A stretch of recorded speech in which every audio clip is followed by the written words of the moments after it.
guys, we're gonna be doing. Hi guys. Goth girls are easy. Dark lips.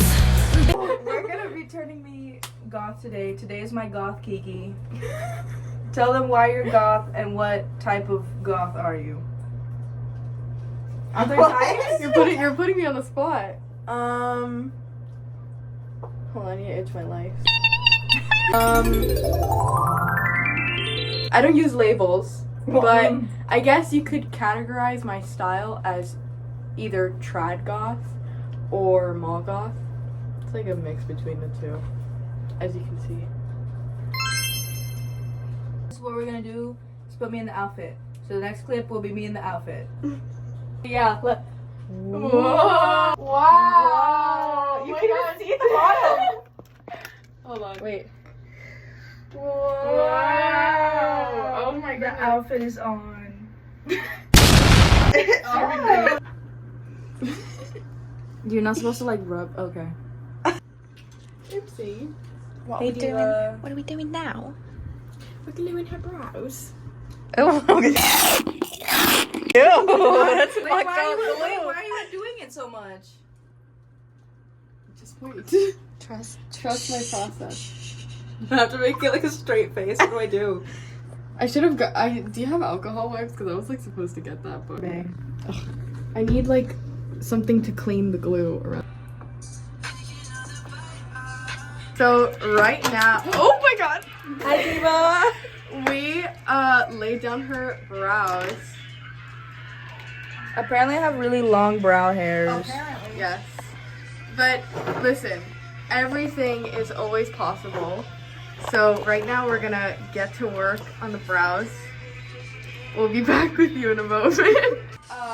The foundation that I'm using right now is actually not a foundation. It's this grease paint stick. A lot of goths on TikTok, and I don't think on YouTube. I've never seen goths on YouTube recommend it, but goths on TikTok like highly recommend this all the time. And I can't fucking stand it because that's the reason that I first got it, is because I'd see it everywhere and everyone would fucking praise it.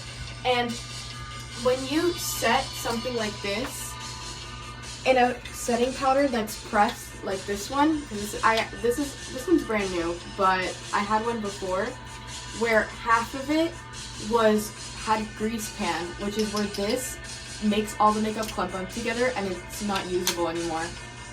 So it's impossible to work with because you can't actually set the makeup. However, I do use it only on the eyebrows because not only is it really pigmented, but it's just better than using like a foundation.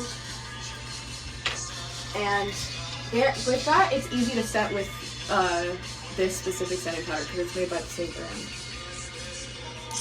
So basically, only use that if you're in theater or if you're a dumbass. We're drying the brows now. When I do my eyebrows are never twins. They're always sisters. Maybe even cousins. Distant cousins. But since I'm looking directly at your face, I'm sure I can here, we're gonna map it out. Imagine I might have my head turned. How let's do it like here. They share the same great grandparent and That they've never works. met. Well, I've listened to this song before. It's See Swallow Me. Okay. I like to sketch it first because it gives a good map as to how you're gonna do. Are you drawing it higher than my actual brows? Oh, you look like you're. What if I did like this and she looks confused? Okay. Right now, I'm adding concealer to the lids because we're gonna start prepping for the eye makeup. Also, if you can already tell, I never do my base first and then makeup because I feel like people who do that, by the way, influencers and shit who do that, You're lying. and tell you that that's how you should do your makeup. I like that you're filming in 0.5. Lying to you. They're lying to you because that, all the powder that's gonna get on your eyelids is gonna fall here. All of the eyeliner that you're gonna mess up on you're gonna get rid of it with the foundation that you have under. So might as well do your eyebrows and eyes first, and then your base after. So as you can see, the eyebrows are already coming together pretty nicely. As I said, sisters are twins. I like them. Okay. I like them. But right now I'm adding the concealer, and now we're gonna get to the eye makeup. I'm gonna use. Actually, I don't know what I want to do with your eye makeup. I want to do something really like detailed. Like, I assumed we were gonna do like the big like. No, I want something like cool. Hold on, I'm gonna go on Pinterest. I'm locked in right now. Oh God. This is too close. I'm gonna do that.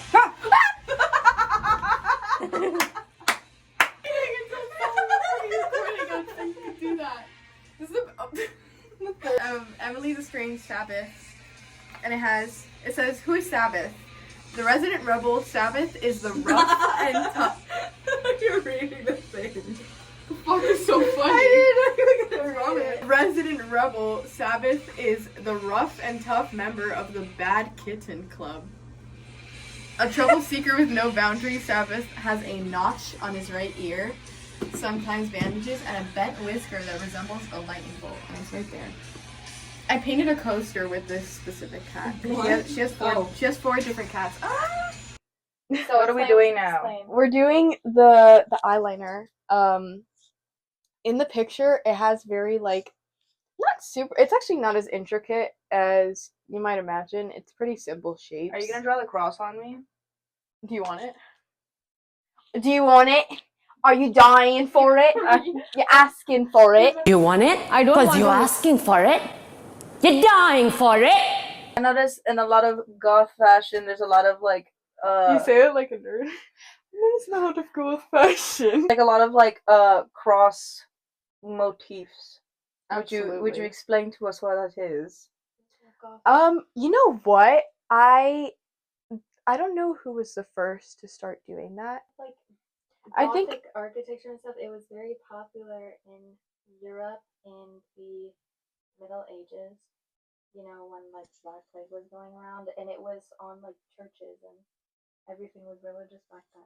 I'd say that's like where it originates from, but when it comes to fashion, I think a lot of like religious imagery in fashion can be traced to this one specific artist. Well, he was the lead singer of the band Christian Death. Oh, Sabrina Carpenter fucking slaps. I love Mother. What y'all know about that one episode of They want to see if I have autism. You don't. Let's go tell them you don't. Headband. To answer the question you said earlier about religious motifs in religious motifs in fashion.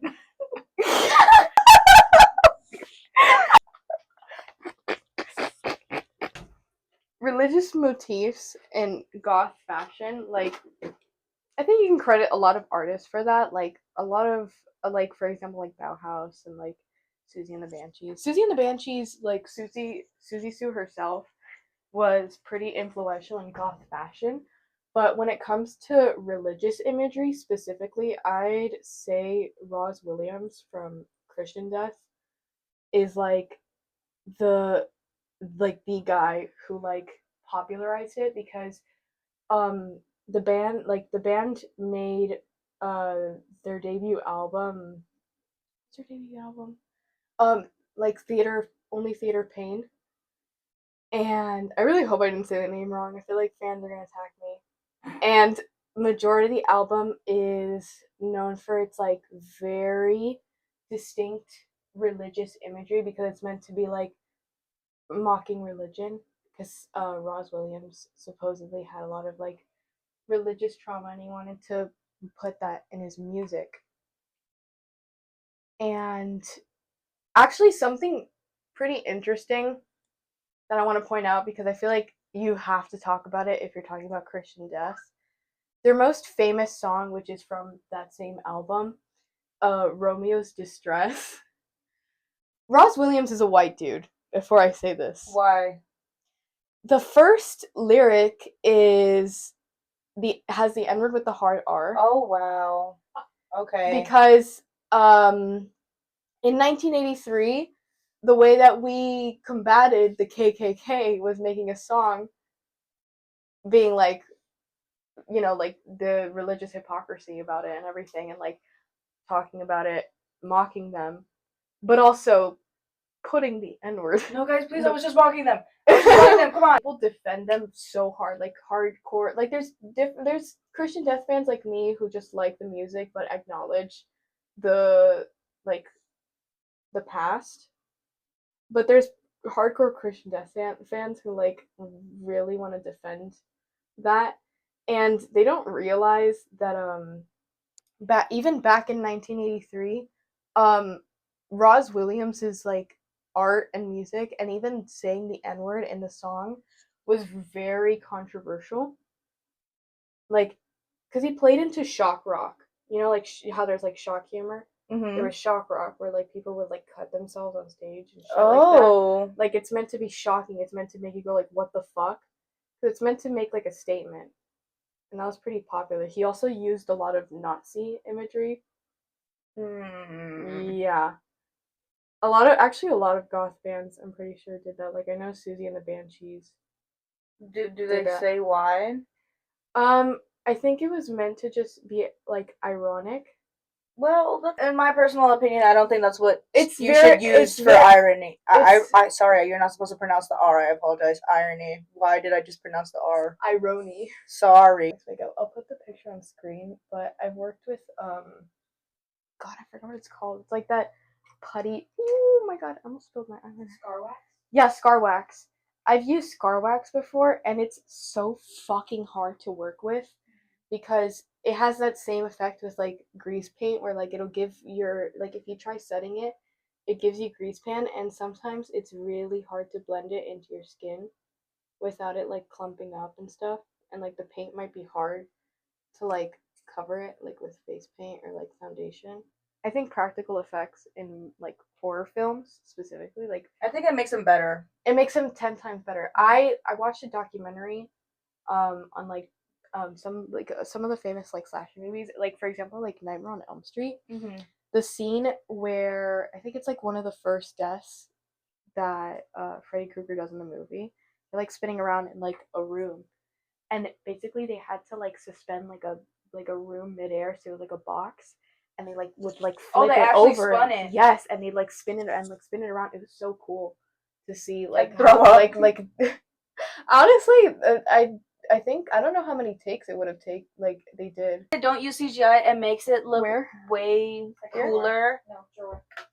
Because I don't know. Like if it looks more realistic, like if I look like I can actually touch it, I think that makes it scarier. Exactly. That's why. What's some movies that like don't use CGI really, with like horror movies? All the older films. Well, yeah, because they couldn't. The Exorcist. Is a good one. That's creepy. The Exorcist, they for the like the vomit, they use like a I think like a soup or something, like a soup recipe. I actually don't know how they did the head spinning scene where like her head spins 360. But that's I love The Exorcist is one of my favorite horror movies because like the old one. Yeah, of course. Film The last that I decade, I feel watched like has not been good. Was for horror. Totally Killer, the one with I didn't like it. I thought it was cool. I thought it was cool at first, but like the more I thought about it, there were so many plot holes. Like what? I can't remember.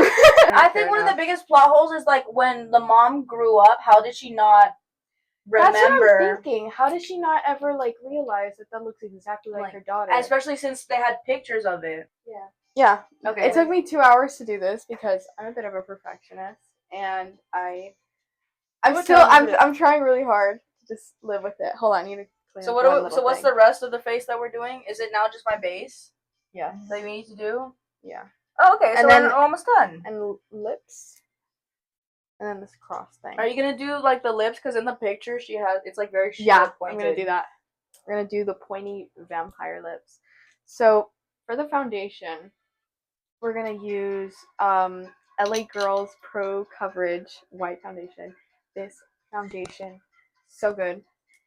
And I like the sound that it just made. Oh, the pop Like, one. yeah, you do Let's enjoy the listen to pop. that again. Oh, up to the mic. It's good. Okay, I just put it on the back of my hand. Oh my god, it like Came. oh spurted, but I felt a little bit uncomfortable using the word spurted. And I like to tap it in. I never like swipe because it leaves too many brush strokes. And besides, you're gonna blend it all anyway This with smells. a beauty blender. This smells like something familiar. Sunscreen. No, I don't know. It doesn't. I don't think it does. It smells a little bit more chalky than sunscreen. It does. Okay. Hold on. I'm sorry. I was Camera, what do smelling you it. think? Smell it through the mic. Drop. Oh! Guys, drop what you think it smells like down in the comments below. Those of you who have used this foundation. Record. Can you please say what you just said? No, that's embarrassing. Alyssa said that lash glue smells like fish pussy. But what does that mean? Like it just smells like tuna vagina. That's just a synonym. Scratch your minge, sniff your fingers, cause you got bigger fish to fry. So before you start gossiping about me, love, scratch your minge, sniff your fingers, because you have got bigger fish to fry. Okay, guys, I found out what it found out. I realized what it smells like. It smells like the fog machines at Halloween Horror Nights. Which actually is pretty fitting. Okay, Which right now it's looking super cakey. Like if I went out like this with like my foundation like this, I'd just kill myself around the do you spot. put it down to your neck or no, just your No, face? just my face. Okay. Never my neck. What is mall goth? I hear that. Mall goth is a subculture that's like sort of sprang up in like the 90s. And actually the term mall goth back then was like basically the like how people would like call you a poser, because it was like people who saw like gothic clothing that was like commercialized and didn't care for the subculture, didn't listen to the music, and they would just dress the fashion. And a lot of since mall culture like was like really popular at that time, it like that's kind of what the term like branched into. But like the style itself has sort of like lost that poser meaning, and now it's more or less like just reminiscent of like that like 90s and 2000s like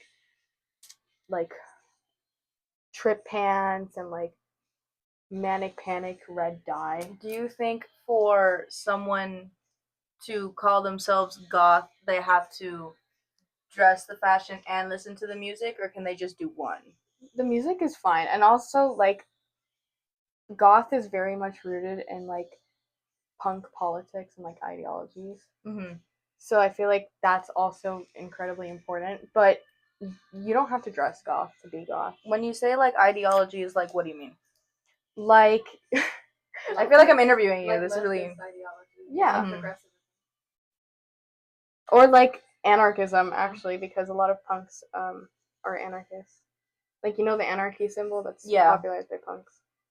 Goth was born from the post-punk movement that began in like the late 70s from bands like Joy Division and Bauhaus, Talking Heads. out of like all the Talking Heads is not goth, but they're post-punk. after all the goth fashion trends, what would you say is your favorite? Honestly, like this look, people say it's trad goth, but it's meant to.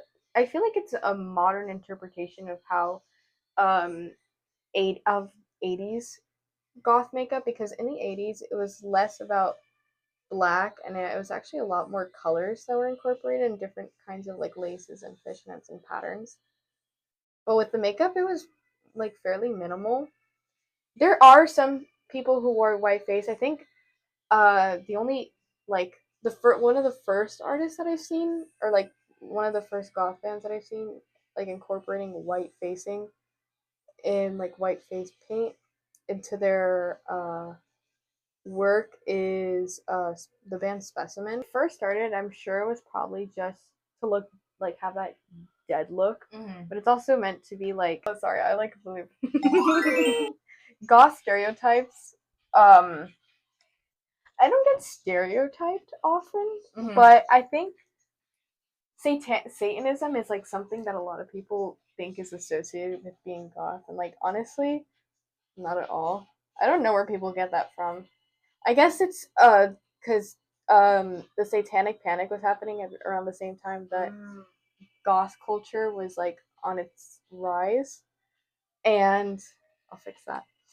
And it sort of bled into that, and like people still think that to this day.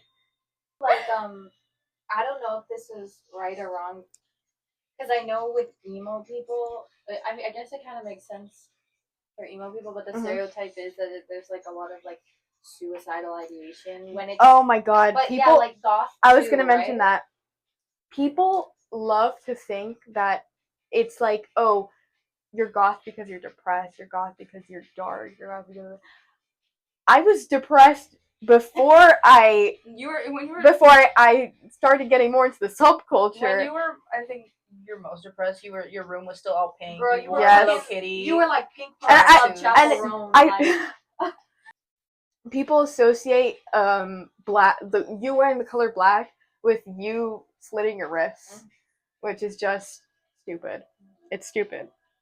And I need to do mascara on you, and I did the whole white face. Like, I need a mascara because I didn't bring. think- Okay. The last stereotype that I can think of at the moment is that, like, if you're do you want to do that mascara yourself? I'll do it. Yeah. Yeah. Let me use my phone as like a thing. Well, this is your phone, but Well, she's doing her mascara. Another like stereotype that pisses me off is like, and this is something that actually does affect me because guys like love to think that goths are like more freaky or more sexual. people said that to you.